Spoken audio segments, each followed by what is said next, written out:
De drôles de figures apparaissent depuis quelque temps déjà dans la petite ville anglaise de Halford. De sympathiques personnages semblent pouvoir apparaître et disparaître à leur guise dans tous les coins de la ville.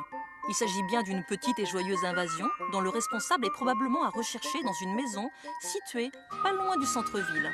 Une maison vraiment pas comme les autres car elle semble complètement acquise aux nains et autres gnomes de tout type.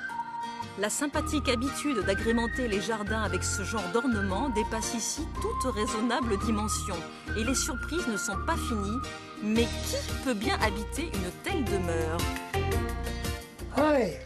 Bonjour, je suis Ron le Gnome. Bienvenue à la Maison des Nains. Suivez-moi et je vous montrerai plein de gnomes. Voici la plus incroyable concentration de nains au monde. Ici, plus de 1200 gnomes cohabitent sereinement en trouvant place partout, jusque dans les moindres recoins. Ils sont de toutes les tailles et en toutes les matières, mais surtout, ils agrémentent la vie de la seule personne au monde qui se croit un gnome lui-même. Pour cet excentrique, les gnomes ne représentent pas seulement la plus grande collection de nains déjà inscrite dans tous les livres de records, ils évoquent un monde à part entière. La plupart des gens pensent que c'est une décoration de jardin, mais en réalité, un gnome est un véritable être vivant. D'habitude, ils vivent dans les bois. Il y en a de toutes les sortes, nains de jardin, nains de maison, nains en bois. Dans les bois, ils s'occupent des animaux et les protègent. Il y a même des gnomes docteurs. Je suis dans ma phase d'apprentissage, donc je me dois de faire attention et de les protéger. Je suis toujours dans ma phase d'apprentissage. J'ai 70 ans, quand j'en aurai 75, je serai un nain à part entière. Et à 100 ans, un nain est autorisé à se marier. Et c'est fantastique.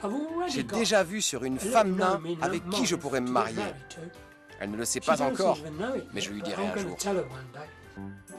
La vie est vraiment belle dans le monde des nains. Comme dans les contes de fées où les personnages sont très variés, les compagnons de Ron ne dérogent pas à la règle. Dans la maison, on trouve des gnomes gentils et studieux, d'autres plutôt malpolis, voire exhibitionnistes, des gnomes malades ou encore musiciens ou sportifs. L'extraordinaire collection de Ron est presque exagérée. Dans la maison, la place commence à manquer, mais il ne s'arrêtera jamais de l'enrichir.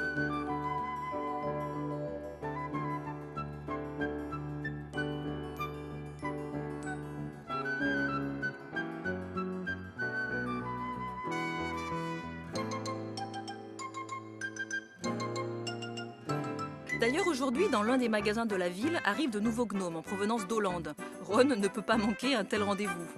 Au magasin, la surprise est de taille, l'arrivage est massif. Et le vendeur, lui, ne pouvait pas imaginer un seul instant que Ron n'allait pas franchir la porte de son commerce. Pour lui, comme pour tout le reste de la ville, Ron est une véritable institution. Quand j'étais jeune, je croyais aux contes de fées et maintenant la magie des gnomes se poursuit dans notre ville grâce à Ron, car il fait des choses vraiment magnifiques pour notre ville.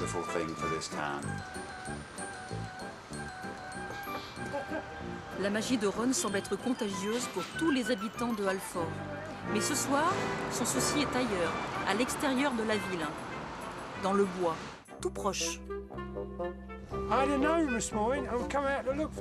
Je suis ennuyé, j'ai un nain manquant ce matin. Je ne sais pas où il se trouve. Il a dû se perdre dans les bois quelque part. Il faut que je le retrouve.